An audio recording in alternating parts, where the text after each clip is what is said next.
All right. That really was a horrible, applause. But I'm Fred McMurray. It's Thursday, 2 p.m. Pacific, which means this must be.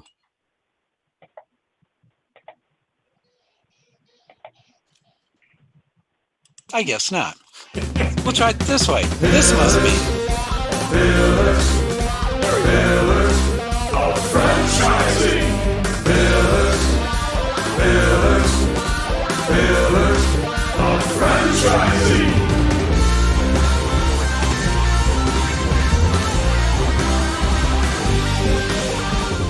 All right, folks. Now that we've gotten done with the wonderful, how'd you like, folks? If you get a chance, drop a line. How do you like the new scrolling graphics across the sunset? I like them. So tell us what you think. So I'm Fred McMurray. I'm with my co-host Ray Pillar and Carolyn Thurston. This is Pillars of Franchising. Ray, Carolyn, you know the drill. How are you? And where are you? And what's the weather like? Well, Fred, I'm sitting at home in Aurora, Illinois. The weather right now, the temperature is 50 degrees, and we are expecting about 3 inches of snow tonight. So we'll have a nice blanket of white underground, and I expect that to be gone. And it was interesting to watch. We had snow last night as well, and it was interesting to wake up and see everything white. And then within a few minutes after the sun came up, everything turned green again. So it was quite a contrast. It was beautiful. Well, yes, I'm Carolyn Thurston, and I'm in North Carolina. In my home, it's beautiful, sunny outside. It's around 50, 55 degrees. Thank God, no snow. And I think tomorrow we're looking at it being even warmer. So we're just thankful for the sunshine. And of course, the Ray weather has cleared from Shell Beach. It's now pretty much the way that looks in my background. This is not, it's getting warm, low 70s, mid 70s. Yeah, not Ray weather, California weather. So, Ray, I'm glad you got the snow and I don't, my friend. I'm glad you got the snow. I don't. My granddaughter kind of likes it, but she's only 2.5. So, who's our guest today? Our guest today is Nate Riordan, and he is the founder of West Coast Franchise Law. Welcome to the show, Nate. Great hat. Yeah. Thanks for having me. And I brought my own hat. I always wanted to have my own hat, for my own business. So I went out and had this designed, and I ended up with 50 of them. So this is my $500 hat. You're the only one that has it. Well, I give them away now and then, so let me know. Yeah, why not? This is a hat. This is what you should have gotten. Could you see walking into a court of law in one of these? I think I'd be asked to take it off. Yeah, that's good. In fact, I might even be told to take it off. Yes. Yeah. So, actually, I want a hat. That would be cool. Everyone sends me books. I want a hat. So tell us how you founded West Coast. I mean, obviously West Coast, or maybe not, West Coast Franchise Law, I'm going to assume deals with franchising. We do. Or did you really want to screw with people's heads? Yeah, no, we thought we'd go the opposite direction. No, we, the firm had my partners and my last name, and we do a couple of different things. And we added West Coast Franchise Law so that it was clear what we do. And our names are unspellable and unpronounceable if you look at them. So it's like, why are we doing this? You cannot spell or pronounce either one of our last names. It's ridiculous. So West Coast Franchise Law, we do work with franchisees all over the country, but we are on the West Coast, and we kind of like to communicate that vibe. We think we're collaborative West Coast people. If you're looking for table pounders, that's not us. So that's a little bit behind the name. And I don't know, people have taken to it. We've got our own little separate URL and marketing for that. We also do bankruptcy and insolvency work, which kind of brings us to our talk today, because I came to franchising through insolvency. I don't know how long everyone's memory is. But back when Burger King made everybody do the blue roof, and nobody had their Coke money, and that's a little specific, I understand, but this was back in mid 2000s or early 2000s. I got hired by a firm to do a lot of workouts and restructuring for Burger King franchisees. And then we did Taco Bell, and then we just did Yum Brands generally. And then some of those folks, after it worked out, they just kind of hung around and they were our clients. And so we've been doing franchise work and restructuring ever since. And now we're standing at this moment where it's not really clear. Are people going to need to restructure? Are people going to charge ahead and expand their businesses? Are they going to shutter things? It's a crossroads, and we are our experience puts us well with some thoughts and some context to bring to that conversation. Carolyn, why don't you jump in? Well, thank you, Nate. It kind of gives us a good perspective of how you got into the franchising system. When I was looking over some of your PowerPoints, one question that I do have is I understand how important for a business owner mindset is. Could you elaborate a little for us on, even now where all of us are finding ourselves, what advice would you give us for? Wringing our hands. Huh? We're all wringing our hands over this. Right? How's the business going to do? Yes. You know, I love talking about mindset, which is a little weird. You know, you come to a lawyer's office and you start talking about mindset. You're like, what? Please tell me I'm not paying for this. But the truth is that no matter what we're working on, whether it's a transactional and we're buying 80 units or we're doing a lease, but really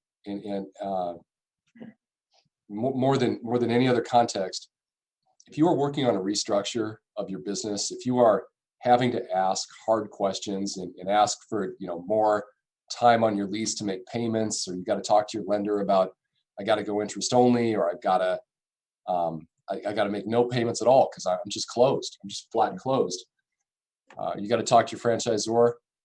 Having the right mindset is what's going to get you through that. If you are, and I know it sounds corny, but I swear I've been doing this for 20 years, and I can tell when they come into my office and sit down, or now I can tell when I get on the Zoom call with them because we're physically distancing.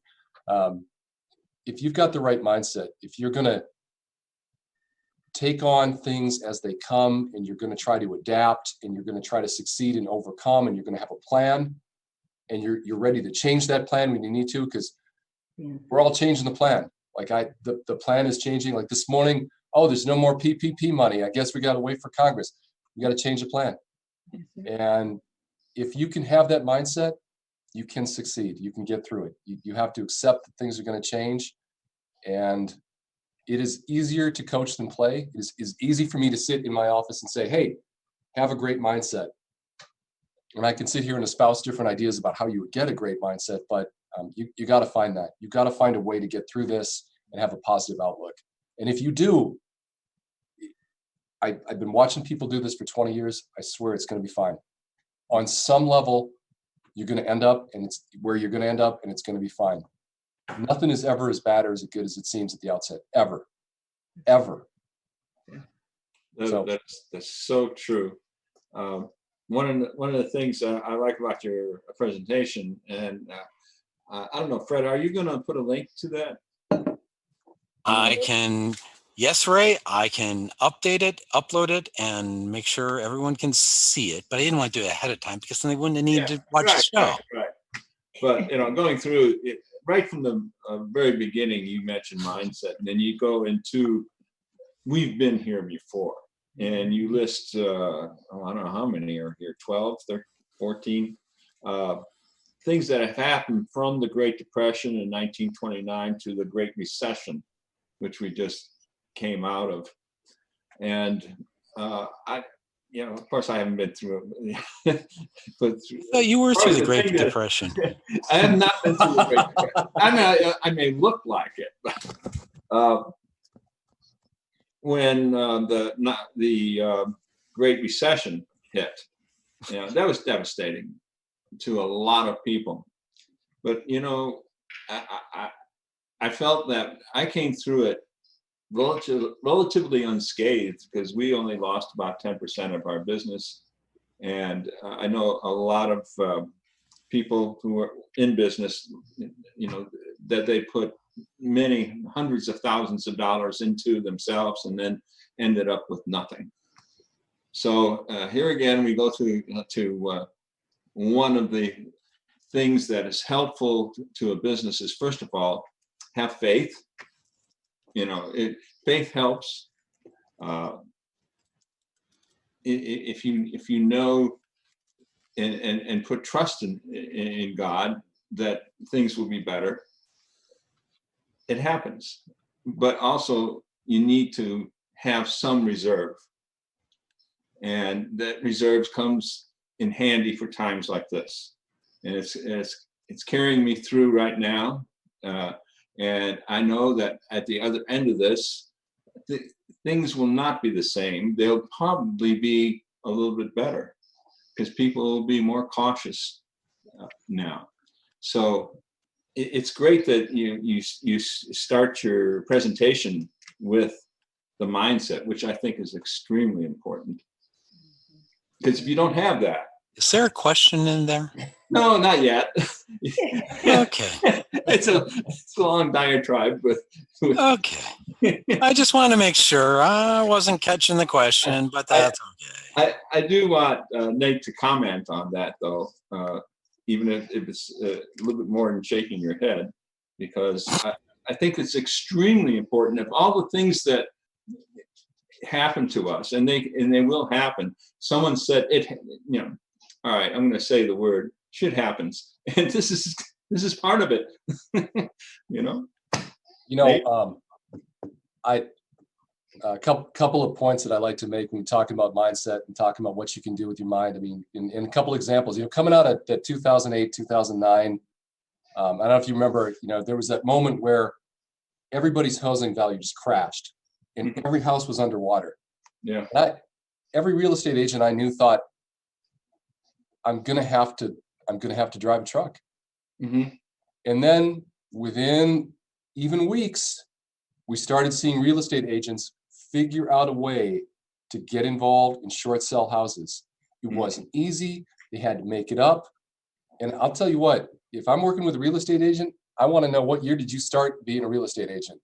Was it before or after 2008? Because if it was before, Yeah. I know that you are tough and you made it through, and there's nothing you can't do. So the point is, it only took a matter of weeks before hardworking real estate agents were already figuring out a way to get the same thing done a different way. Yeah. And the example I use in the presentation I gave is of kind of what we can do with our mind is toilet paper. Mm-hmm. There's not actually a shortage of toilet paper, and yet we decided with our minds that there would be. We all read that there would be a shortage of toilet paper, and guess what I can't buy when I go to the grocery store? Not on the shelf. We created a shortage with our minds. Yeah. The toilet paper people are actually putting ads out on TV. Don't worry, there's plenty to go around. And yet, when I go to the store, people are frantically grabbing the toilet paper. That's somehow the issue. So what can't we accomplish with our minds if we can do that? Yeah, that's true. That's true. And also, for every fit, you know, if you don't come out of something like this better, then you haven't learned a lesson. You know, because obviously now I think a lot of people are going to be saying to themselves, I just need to put a little bit more in reserve to get past these times. And when you think about how short this is as compared to, 2000, 2009, 2007, 2009, this is, you know, this just started. Yeah. You know, 5 weeks ago, 6 weeks ago, and it's probably going to be ending in another couple more weeks. Hopefully, well, not completely, but you know what I mean. We'll see. I don't know. We'll see what that looks like going back. But yeah, it could be shorter. It could be a lot shorter. Yeah.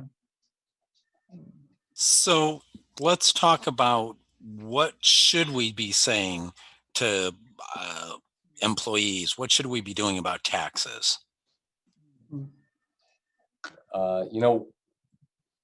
With respect to your employees, and and the point I make with anybody I'm talking to, and the webinar you folks are referring to was basically, we basically took the consult we're doing with people that are coming in and just turned it into a webinar. And so the thing that I tell clients, and the thing that I tell anybody is, with respect to all of your constituencies, all of your stakeholders, communication is the key. And that's really tricky to do. It's hard to, send an email to all your employees saying, I don't know when I can bring you back. It's hard to send an email saying, I've applied for the PPP funding. It has not been approved yet, or it appears they've run out of money and Congress hasn't reallocated. So what you should be saying to your employees is the truth, the authentic truth. Work with a professional to talk about, what, are there any pitfalls? But right now, there are not glaring pitfalls. Just tell them what's going on. We're closed and we don't know when we're going to reopen. And I know that sucks. And it sucks for me and it sucks for you. And I can't pay you and I don't know when I can again. And here's the information I've learned about your unemployment options in our jurisdiction, because it varies. And here's what I know about the PPP loan. And here's what my advisors are telling me to do once I get it. And here's how we're going to do that in conjunction with the unemployment that you're already on. And just talk to them. With respect to your taxes, we tell people, obviously pay them. Mm-hmm. If you're looking at coming up short on your payroll taxes, talk to your accountant or an attorney about how to allocate to the employee side of your 941s. I know that's a little arcane, but the employer side goes away if your business goes away. And the employee side, you're on the hook for forever. So you want to make the payment if you can. If you cannot make the payment, file the return anyway. File the return anyway, because if you don't file the return and you drift off, they're going to file the return for you at some point. And you do not want that, because they file it at the highest of your average, whatever the look back is. And you want them to be going off the real numbers. So in terms of talking to your tax man, file the returns, even if you can't pay. And transparency. Yeah. I think transparency with your employees helps. It was because of my age, I don't spend too much time at work. I try to stay, Semi-retired? I'm semi-retired. So, but when I do go in, I make sure, and I've always done this, not just because of the virus, but I've always done as I greet everyone who comes in the door. And right now it's not face to face. It's more like 6 feet apart, but still we give the virtual hugs and the signs of the heart and it's a warm feeling because we asked our employees, asked them to volunteer to stay on if they wanted to, and better than 3/4, probably 80% have decided to work, even though some of our clients are asking not to be claimed. At the same time, some of our clients are actually paying and not wanting to be claimed because they want to make sure our employees get paid. So that's one of the nice things that's happening right now. And on that note, we will take a commercial break. Want to thank FeedSpot for ranking us in their top 20 franchise podcast you must follow. And remember, it's you must follow in 2020. And we want to thank them for listing us. And we really want to thank them for, in fact, listing us as number 1 out of 20. We beat out some really big competition there. So rock on to my co-host. And now a word from a sponsor. Hey, franchise owners. How's your local marketing? Do you feel like you could use some help keeping up with your social media posts and comments and reviews? Do you wonder if you could be doing more to attract local customers? Are you able to identify new movements to your local area? At Westvyne, we help franchisees like you reach more local customers through digital marketing. With daily monitoring, creative content, ad placement, and customer data intelligence, we'll get your business in front of the people who want your products or services. We also work with franchisors who need an agency to handle the digital marketing for all of their locations. If you're ready to reach more local customers, give us a call at 805-265-5440 or visit us at westvyne.com. That's 805-265-5440 or westvyne with a Y.com.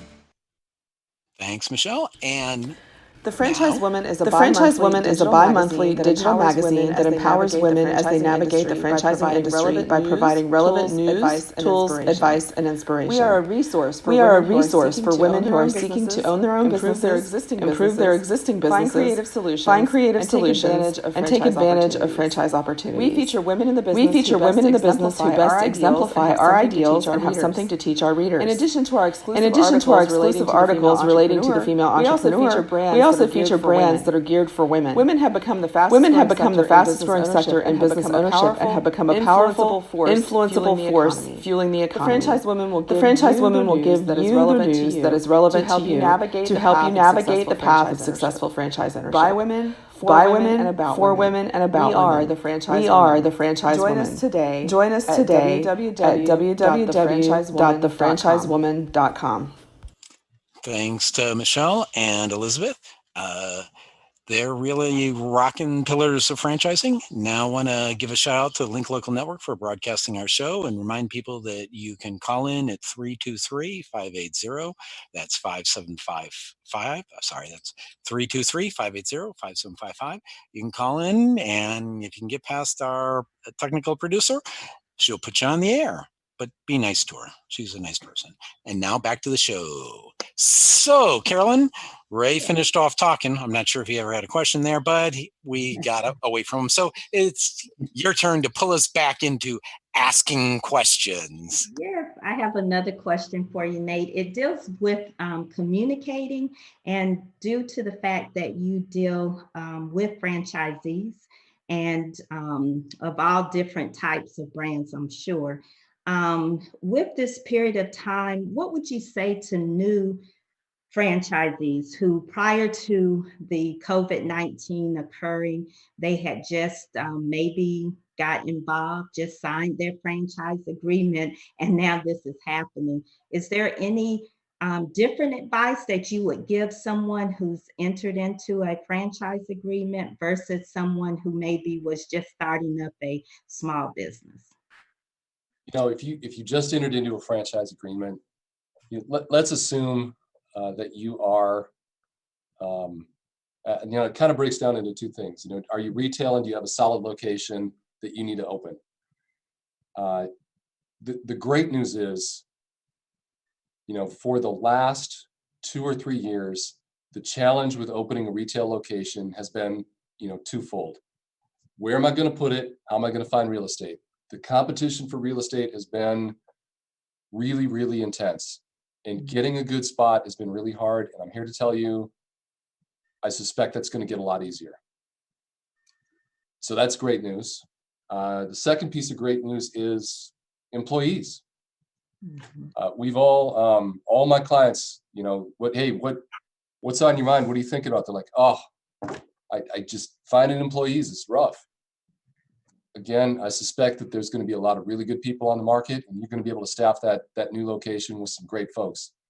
Now, in terms of what's going on, you've got some real hurdles that you can't mindset away around the fact that you can't hire a construction company to come to your new build out and, work on it.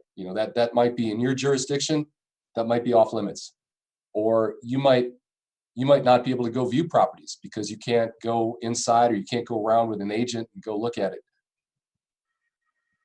Again, it's about communication.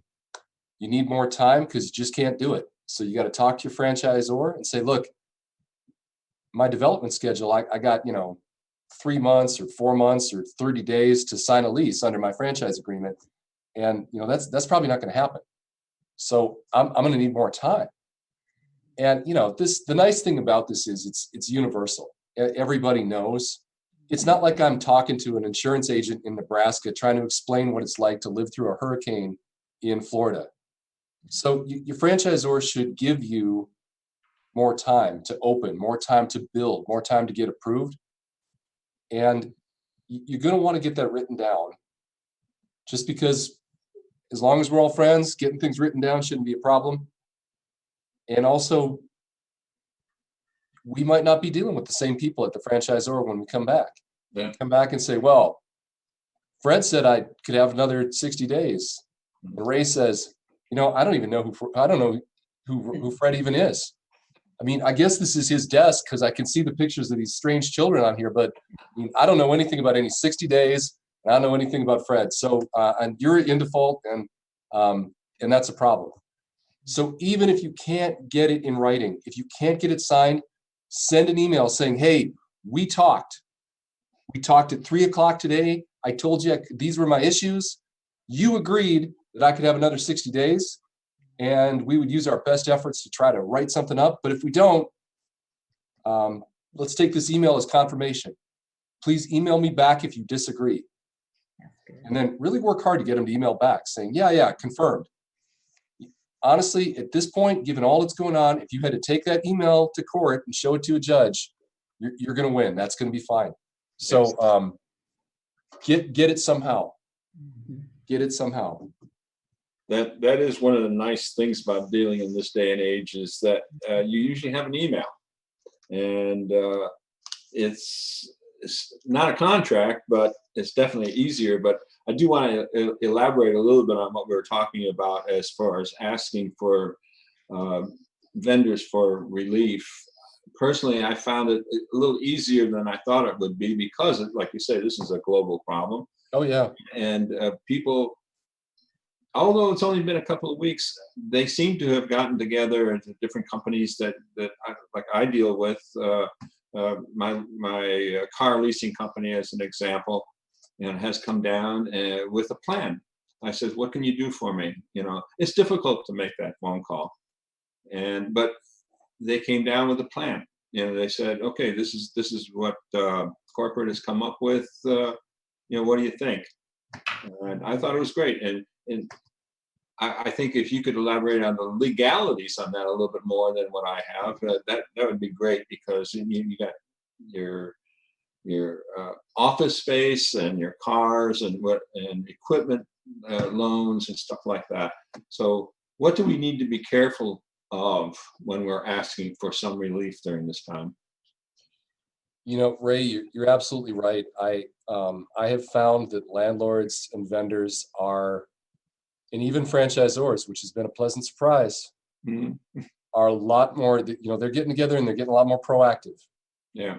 And I really appreciate that about the shared experience we're having here. People are focused more on, togetherness. And so when everyone's moving very quickly. Mm-hmm. And when you are getting the right to do things, you want to have it documented so that your rights are enforceable.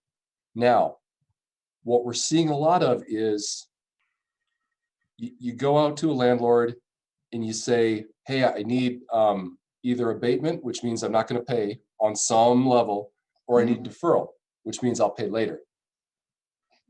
And when people say, "Oh, I'm gonna have you defer it because I don't really know how long this is going to last," and maybe you're in fast food and you still got a drive-through business and they think you could do something, or what have you.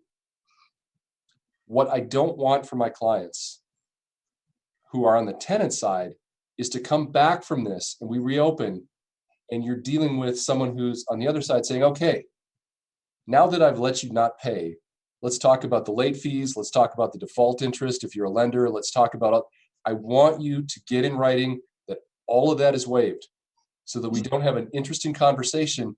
And when it comes time to figure out how you're going to pay this back, in terms of negotiation, I don't want them to hold a bunch of cards.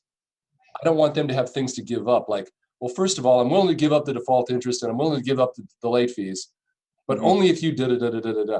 I don't want them to have those cards to play. I want to just start level and say, okay, we already agreed that those things don't apply. And all we're talking about now is I owe you $10,000 and I don't have $10,000. I don't owe you $10,000 plus default interest and late fees, and I got to ask you to give up those things. Now everybody's in agreement and everybody's very reasonable. So for the most part, nothing is without exception. So I want you to get the little things waived. Just waive the fact that your non-payment is a default itself. And everyone's going so fast, it's easy to look past the fact that everything is a default under everything else. So if it's a default under your lease, it's that is a default under your loan, which is also a default under your franchise agreement. So I just want everybody to say, I agree that you can't pay. I agree that I won't charge you late fees. If we don't agree the timetable for repayment, I agree that we will, but perhaps not sooner than 90 days after some date, out in the future, so that we're not compressed. And I want you to agree that I don't owe you late fees and default interest and all the other little things, so that we just have an easy, simple conversation when this is over. Yeah, that's the best way. So they don't have any arrows in their quiver that they can shoot back at you. Which is Exactly. sweet. Yeah. Carolyn?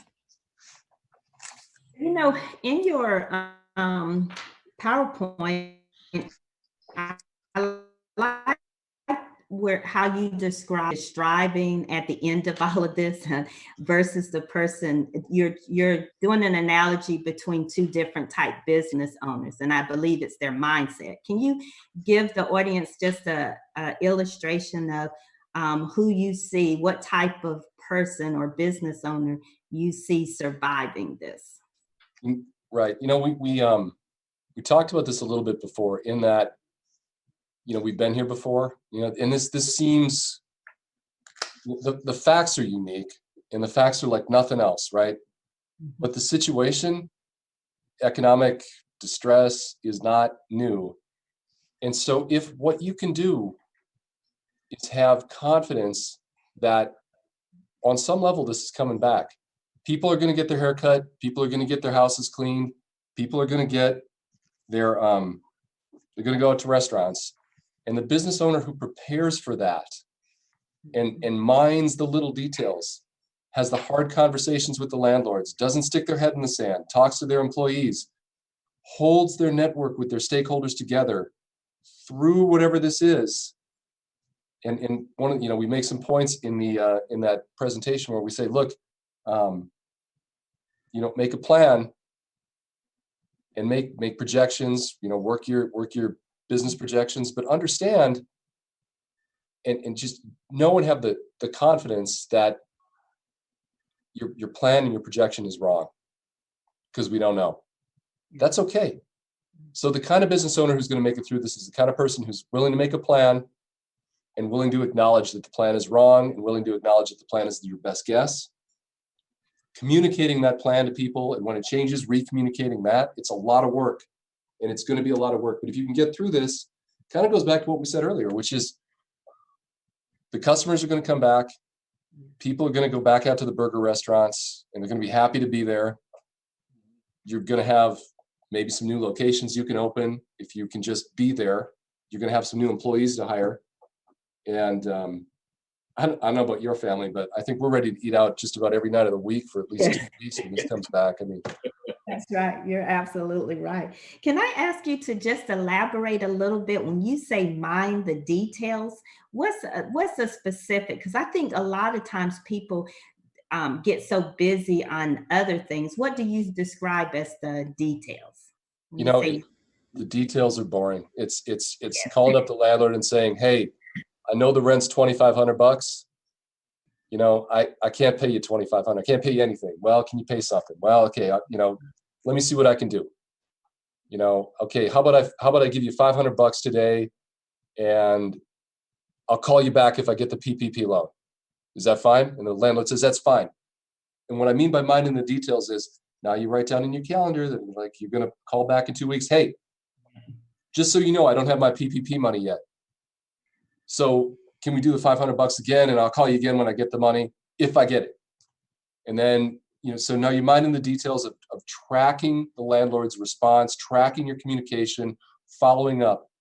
And that exists across all of your people, talking to your key employees. Hey, what are you doing? How's the unemployment? How's it going?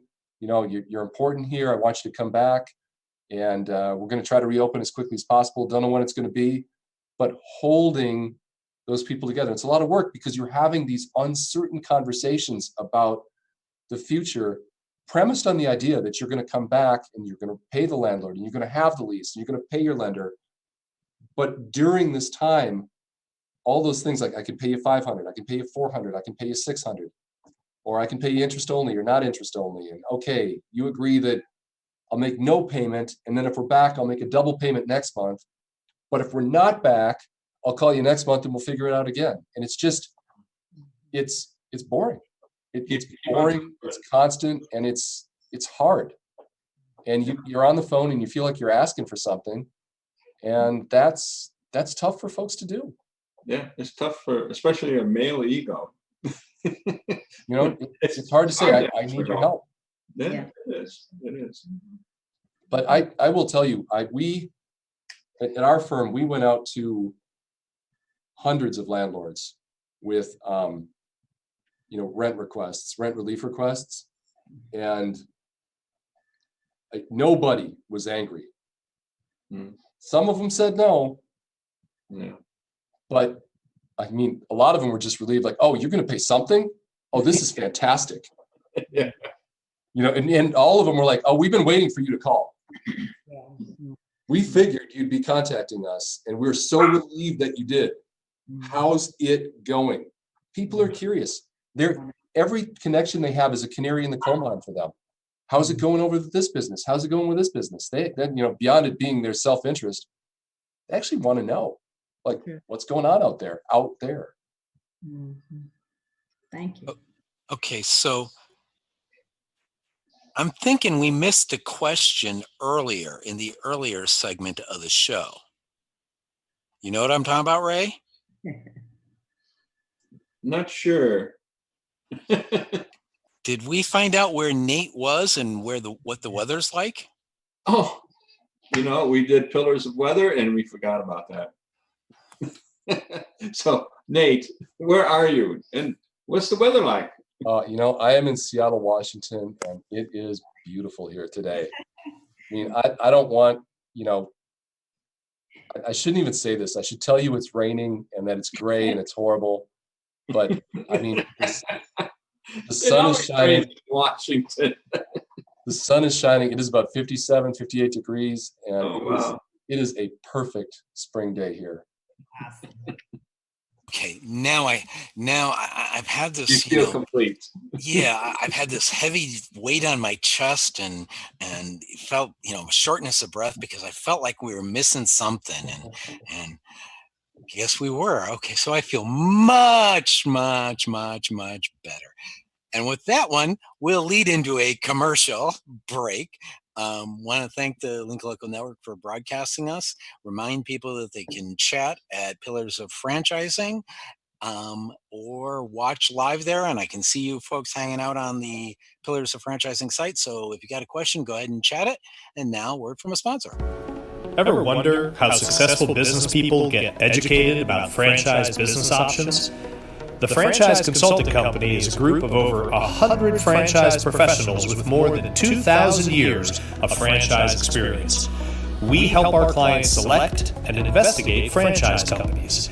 And like a realtor, our services are free of charge to you. Our fees are paid by the seller. Reach out to us to learn more and get a free copy of the Franchise MBA, the #1 bestseller and highest reviewed book on Amazon in the franchise category. Our website is thefranchiseconsultingcompany.com, or feel free to call us on 800-321-6072. Thanks, Nick. And for those of you who were listening on Nick's last appearance on the show, not only if you fill out the form on the Pillars of Franchising site, you get the wonderful franchise MBA, and you can tell mine's all kind of beaten up, and it's been a great read. But besides the franchise MBA, you'll also get free VR headgear or virtual reality gear. So the franchise MBA and VR headgear just for filling out a form on the Pillars of Franchising. How can you beat that? I mean, really. So, Ray, you got another question there? I do. And I talked to my insurance agent the other day, and of course, he always sells the insurance with this particular line item on there and saying, Ray, if this happens, you are covered. But then I called him the other day and I said, am I covered? And he says, forget it. Business interruption insurance. And I was wondering if you can comment on that, Nate. You know, I've been writing leases for 20 years. And you think about, oh, what could happen? What could go wrong? And I'll admit that I missed this. It does seem that the only people who thought about a pandemic that closed the entire economy were the people that write business interruption insurance. Because I have not seen a policy that covers this yet. I've heard about them, like, oh yeah, I heard about some guy in Omaha. It's covered by his business interruption insurance. The head chef, or the owner of the French Laundry, which is a famous restaurant in Napa, has famously sued, I think, the Hartford. One of the places that carries a lot of small business BI lines, saying that you should pay out on this, and their response has been, we do not have the insurance world collectively does not have enough money to pay out on this. You will bankrupt us all if we pay out on this, and that is why this is an exception. I'm not excusing that. I'm just explaining it. Sure. And so the simple truth is your BI insurance probably doesn't help you, and that is frustrating. And I could sit here and say, oh well, the explanation for this is this, and this is the justification, and here's the thinking. And I do understand the distinction legally that's being made. Well, this isn't a physical event. It wasn't a fire or an earthquake. It's, so your business itself wasn't actually harmed by the virus. Like if the virus attached to your building and gave it mold and you couldn't inhabit it, that would be BI insurance. This is not. And so what I'm telling folks is two things. One, go ahead and make the claim anyway. And that has helped us in some respects where we've had landlords who just, they haven't, I don't know, they don't have the internet and they don't know that the BI insurance isn't covered. And, giving your stakeholders the rejection is actually beneficial. Yes, I applied. I'm doing everything I can. I applied for my business interruption insurance and here's the rejection. You can read it. I'll send it to you, email it to you. Second thing is, with the lawsuits that are coming, I talked to a guy who's in the insurance industry, and he said, it wouldn't surprise me if the BI insurance people start paying out a little bit and asking for releases and just trying to play whack-a-mole on avoiding being swept away by a huge class action where some, I guarantee you there is an attorney firm somewhere where they are sitting in their virtual conference room planning the BI class action. Mm-hmm. Know of any in Seattle? I do not. Just thought I'd take it. I do not, but they will find you, whoever they are, and maybe you'll have them on as a guest on here. You know what?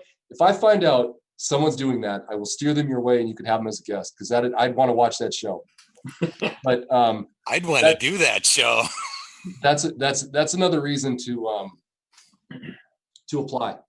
Is that you then can be someone whose claim was rejected. If you didn't apply and you didn't reject it, you probably still have a claim, but it's just easier if you say, yeah, I applied and I was rejected. And this miscarriage of justice can only be rectified by the law firm of Smith, Dewey and Howe out of, Wilmington, Delaware. I was going to say, it can only be rectified by $100 million check to me, but never mind. Carolyn, your turn. Take a shot. Yeah, so on your PowerPoint, you know, a lot of people don't like to think about if they have a personality of a not quit. But at what point for a business owner would they even consider looking at not moving forward with their business? What should they look at to help them make that determination? That is a fair question, and it is, I'll do my best to answer it, though it is a case-by-case situation. Mm-hmm. So right now, I cannot speak across the board because we just can't know, but using Seattle as an example, you cannot evict anybody right now in Seattle.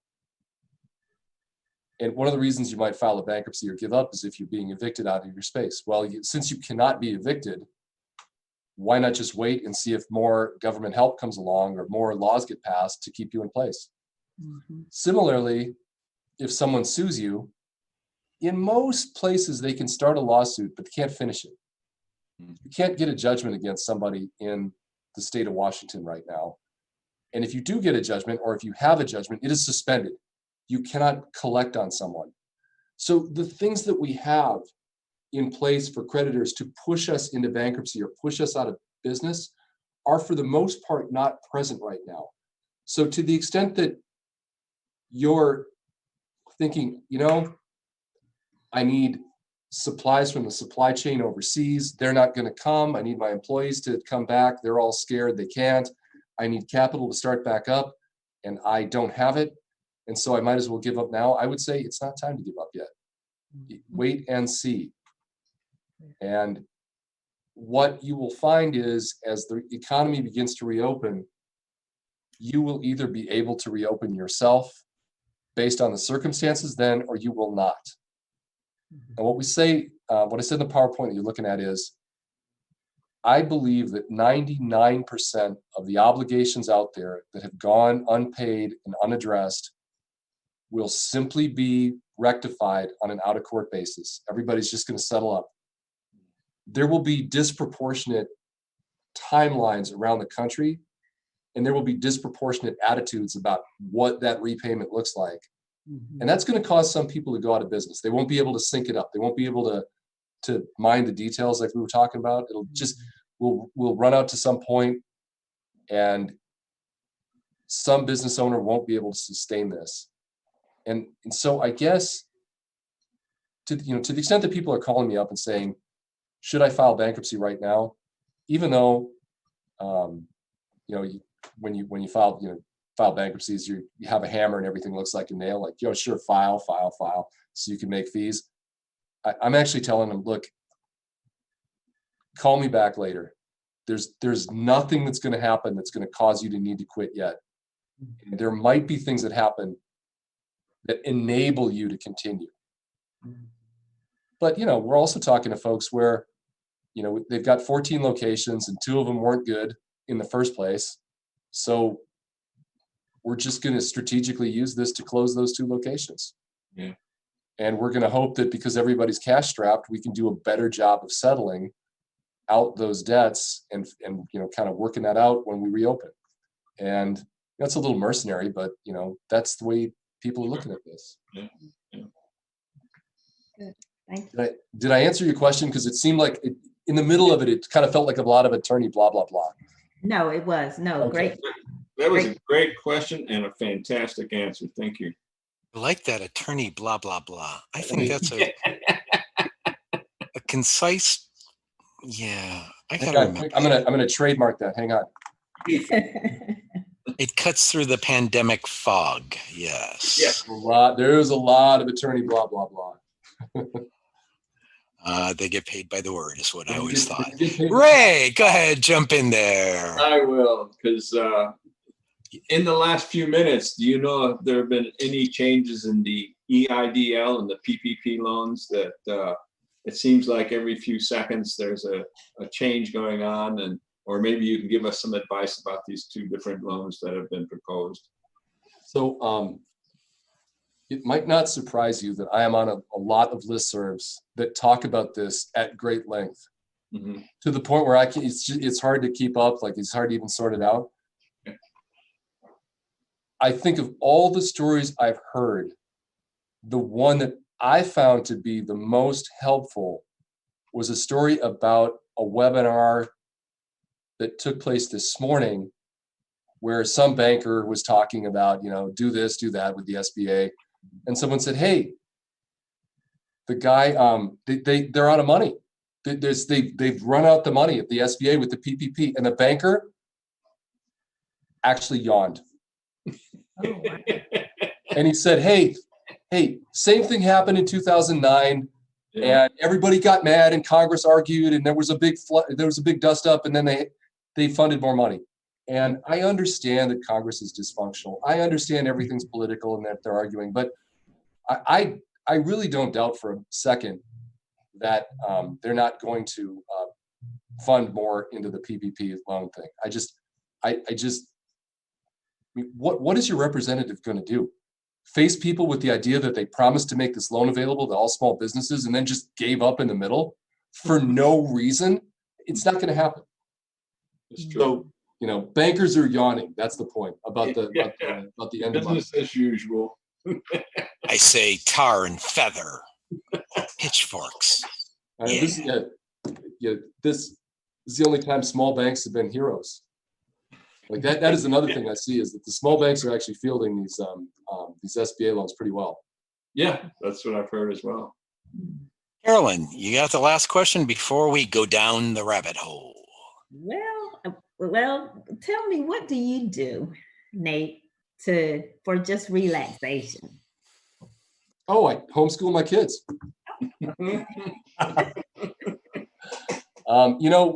When we're not physically distanced, I play hockey. Okay. Right. With that one, it's time to go down the rabbit hole. For those of you watching at home, you'll see our nice little rabbit hole up there.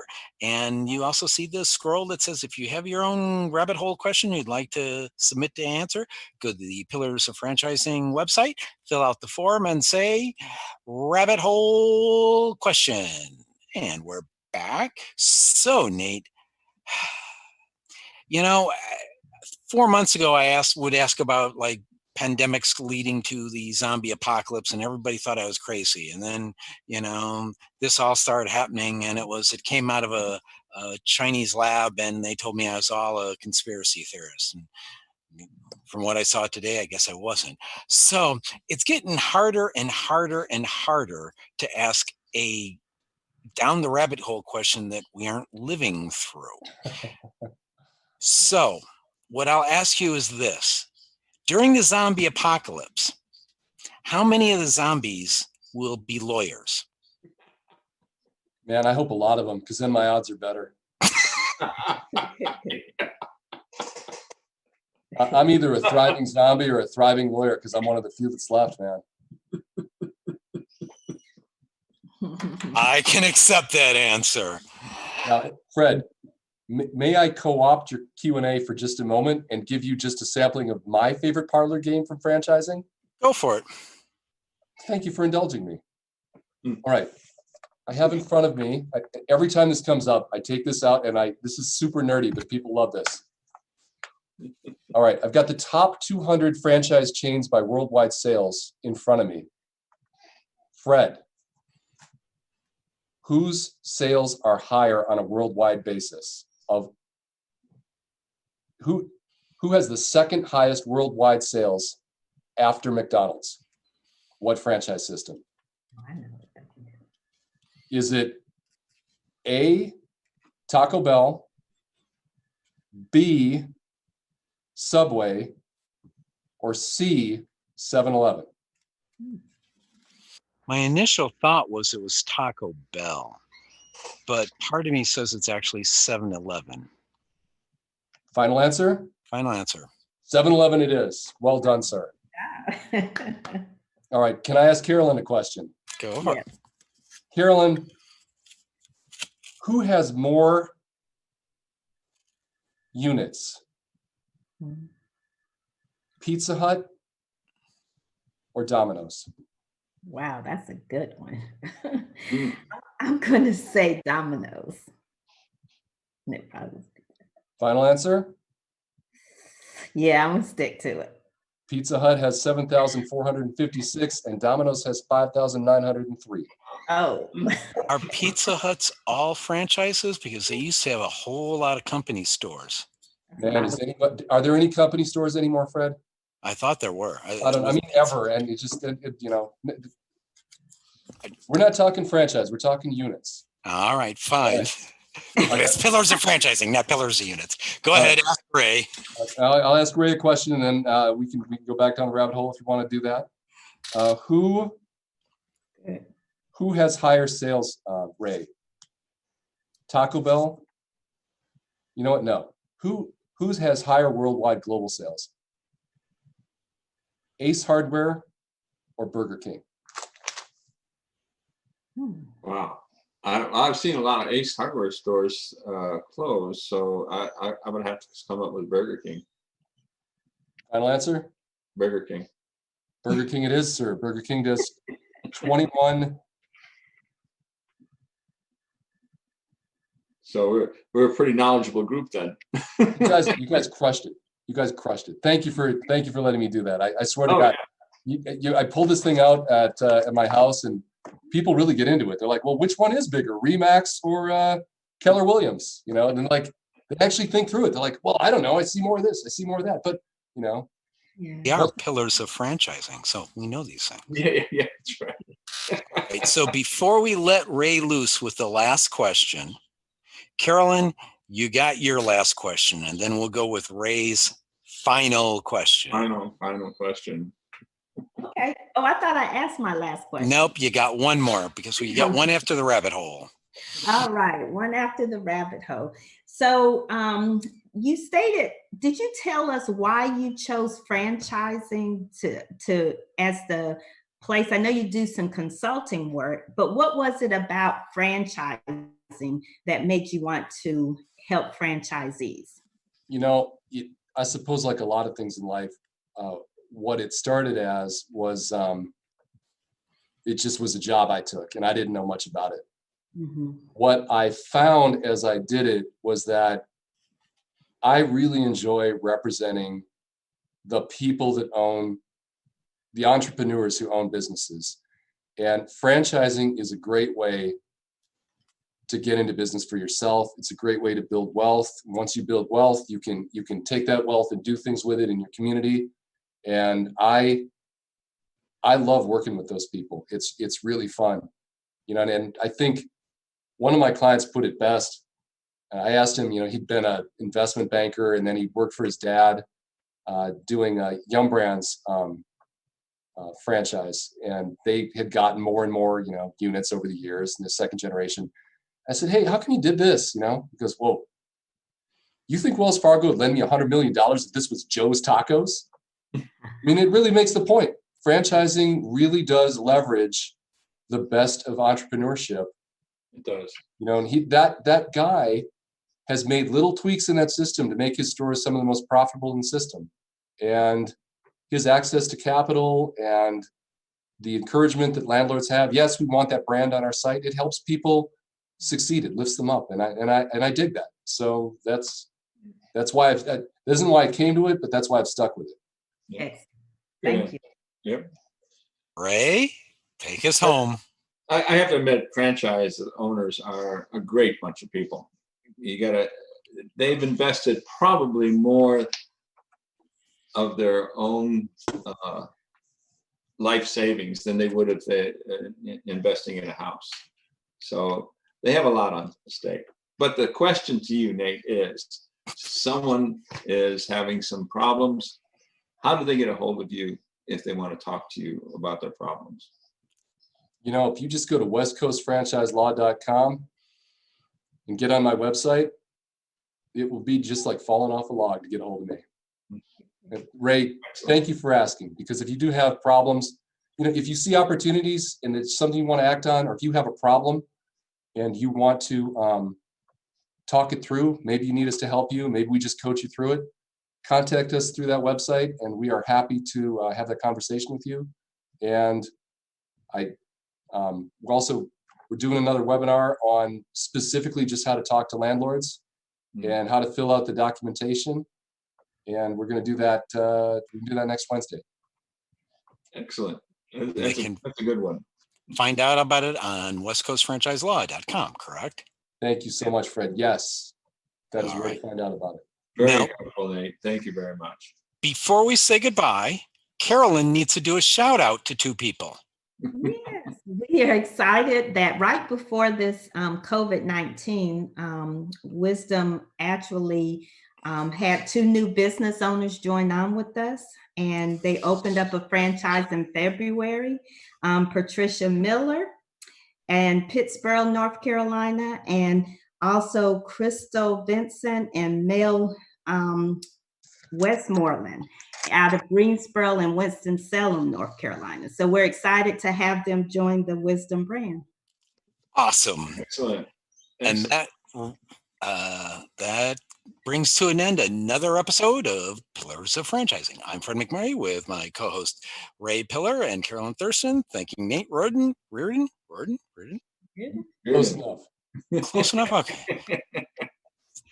We all want to wish you, to our listeners, stay safe, be profitable, and enjoy life. Because if you don't enjoy your life, no one else is going to. And this has been Pillars